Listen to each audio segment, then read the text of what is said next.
Today on Car Traction, you join me on a very chilly morning for a bit of an interesting run. It encompasses classic cars, trucks, tractors and a bit of steam, which will be coming later on. It's the Tom Barlow Boxing Day run.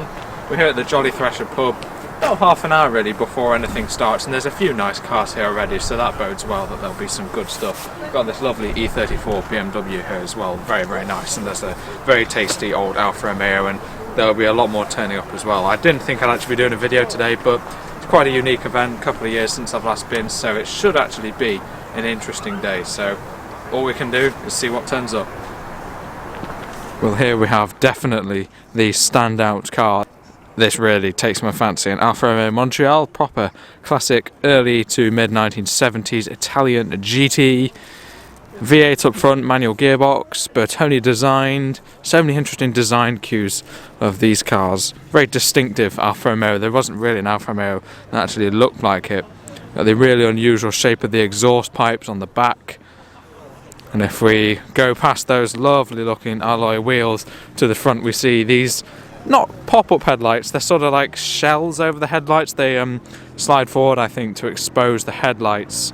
A design feature that I don't think exists on any other car aside from the Montreal Alfa Romeo. In that shade of proper 1970s orange, that just looks fantastic. The Alfa Romeo branded door mirrors there, just the little logo. That is such a stunning car. Shouldn't spend too long on one car, but I think this one really does deserve it. Great to see it out on Boxing Day.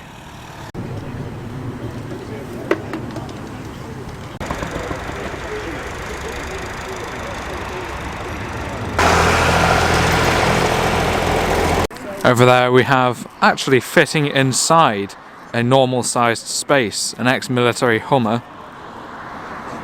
Making quite the entrance, that is a 1958 Oldsmobile 88. This Datsun 240Z looks to be an interesting one. It's left-hand drive and has that sort of original but really solid look of a Californian import car, certainly an American import car. It's just got that original paint, the slight crazing due to sun, but underneath this will be absolutely immaculate. This era of car, like the Montreal Alfa and any car of this era, to be honest, did not survive well in the UK at all. I don't think they even sold that many in the UK, very much geared towards the American markets, but this one has been to somewhere in America. Looks to be one of the drier states, but you can just see the crazing on the original paint, so it's been dry, but if it's dry, it's not wet, and that is no rust, and a bit of paint crazing is a lot better than structural rust. One thing you do get with the hotter climates of these cars, which protects the metal, is the dashboards can crack the old plastic. That maybe looks like a replacement actually, unless that's incredibly original and fresh. It's probably a replacement, so this car's probably had that. 4-speed manual, interestingly, in this car, the 240Z. Interesting to see what history, American history, this car has. It looks absolutely fantastic, and I like what the owner's done in that the owner's done nothing. Totally solid and original car there. These have a very distinctive inline 6-cylinder engine up front, maybe triple carb. Can only really see the front of it with the unusual early Boxing Day sunlight, but that's a really cool and original car.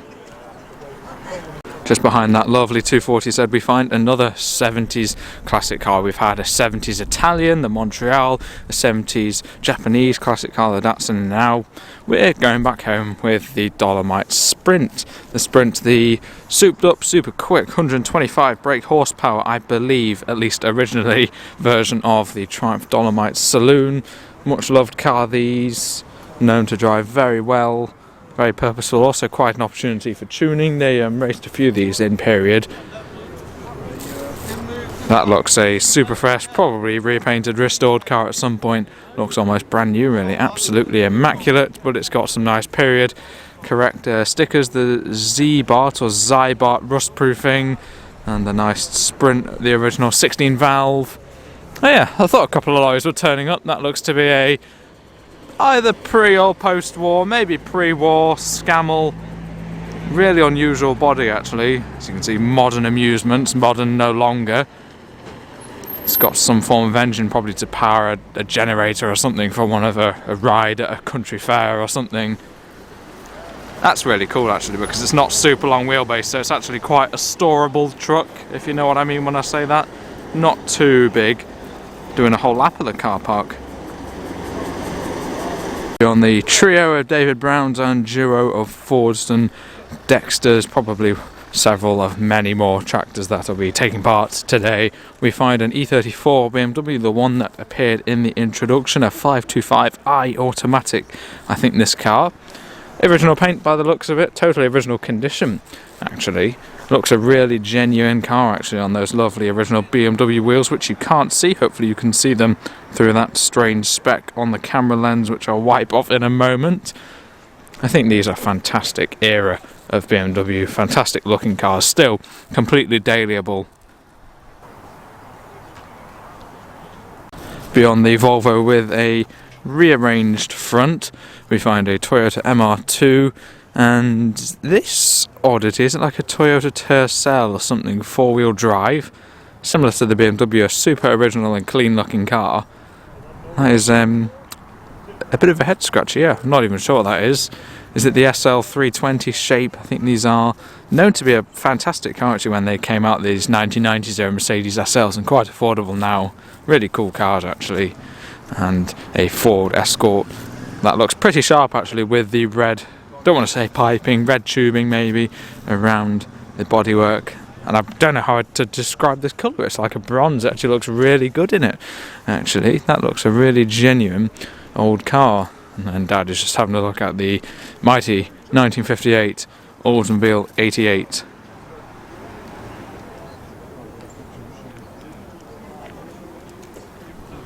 And hiding away in this shadowy corner, we find an absolutely stunning classic Rover P5B Coupe, so the 3.5 litre Rover V8, as badged on the side of this one. That is a magnificent looking car, looks to be totally restored, absolutely fresh. See the Vintage Sports Car Club badge on the front of it. The owner of this one has a 1930s Bentley and maybe late 20s, early 30s Rolls Royce and Austin Healey and all sorts of cars. But today, for the first time I've seen it actually, he's out in this simply lovely Rover P5B Coupe. Very, very fast car as well, with the Rover V8 engine and that superb interior. I absolutely love the look of this car. It just, in that shade of dark blue as well. What a purposeful looking car.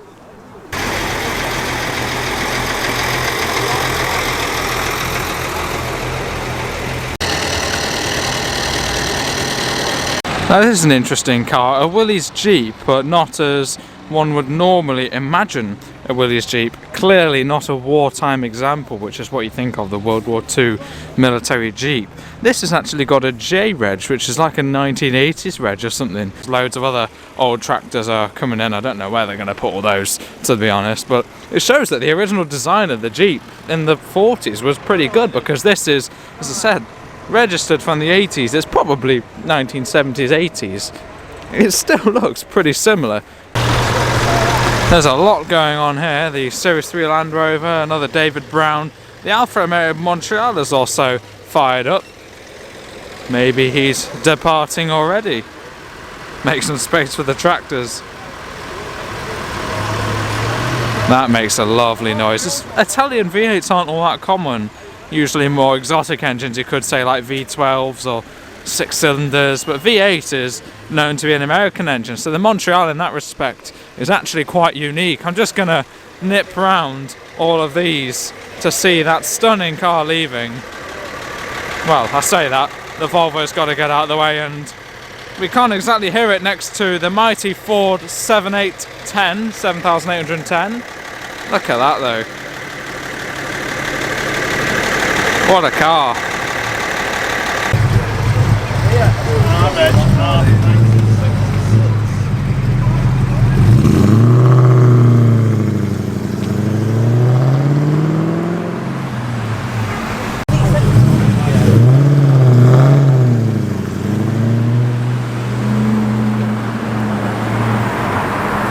I remember the last time we came here on Boxing Day 2023, there are several steamers parked up along here, but it looks like there's some staff daily cars or something parked here, so I don't know whether they'll fit in or whether they'll come and not fit, but this guy certainly got the memo and brought along his miniature steamer.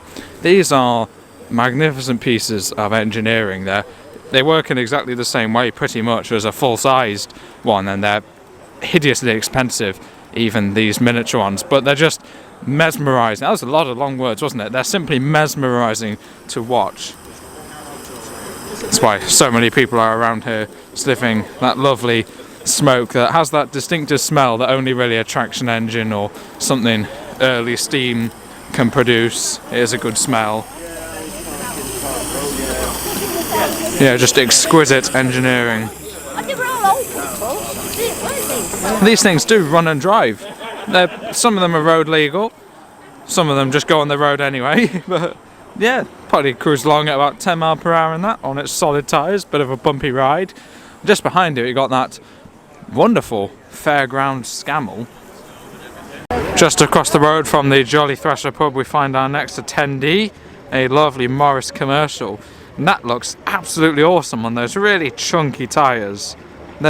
It's riding a lot higher than it would have been standard because of those tyres, but it looks like a proper cool off-roader like that.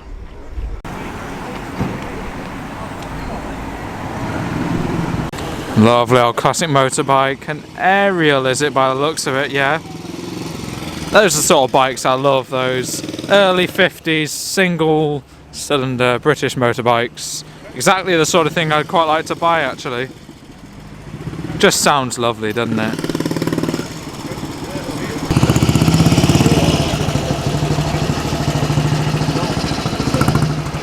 Selection of old motorbikes over here.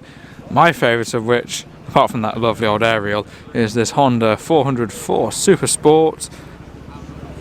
All people say about these 70s Hondas is it's the sort of thing that killed the British motorbike industry, killed off those old aerials, because 4 cylinders.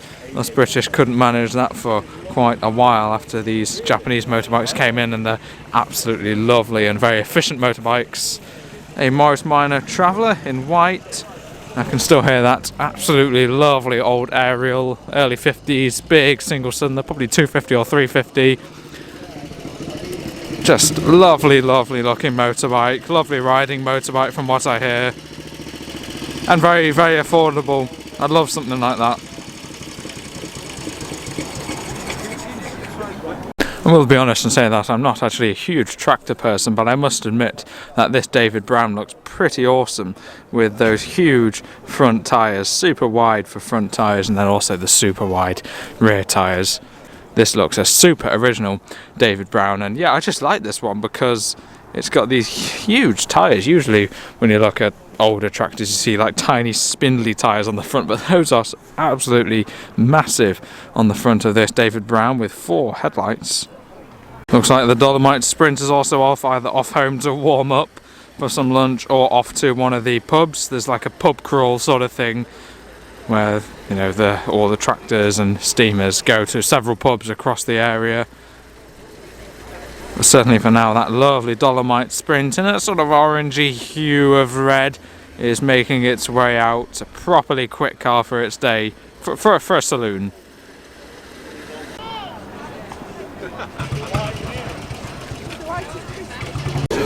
Sorry if I sound a bit weird, I was just eating my sandwich, but look at that! The nicest 30s Velocette.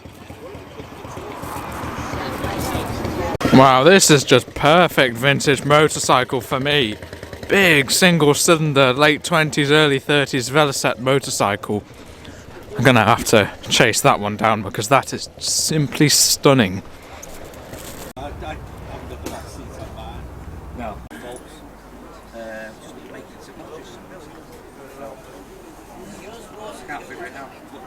For more motorcycle action, this is a distinctive Boxer BMW, so the cylinders obviously, oh, the camera lens just got in there, the cylinders obviously going that way out, and this is a super original and uber cool old motorbike.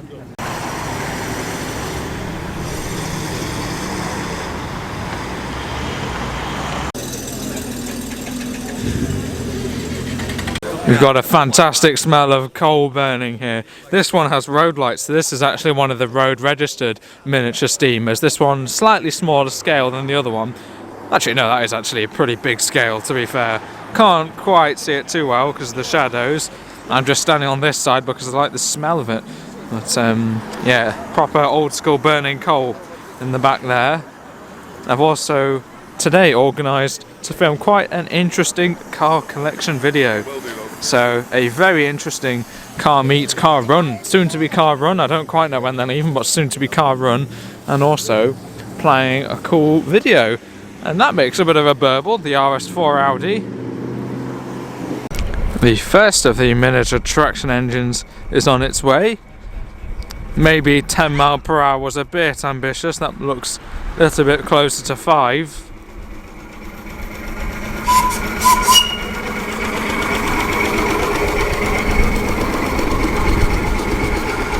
Not often you see one of those out in the wild.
Well everyone, that's pretty much it from now the wheat sheaf in and the Jolly Thresher, which is about 1/10 of a mile over there. It's a pretty short run, but they do go to other pubs. If you enjoyed the video, do let me know in the comments below. It's actually quite an interesting little event, to be honest, and surprising so many people come out on Boxing Day, considering the usual attitude of keeping your cars tucked up for winter. But I guess this sort of thing here does not get tucked up for winter at all. Do let me know what your favourite thing here was. For me, it'll probably be the Rover P5. Did like that 240Z, or of course the Montreal Alfa. And I think this Scam was also quite a lovely looking old truck. Did all that. Thank you very much for watching. I hope it was an interesting little video. It was an interesting little event to pop along to, and thank you very much for watching.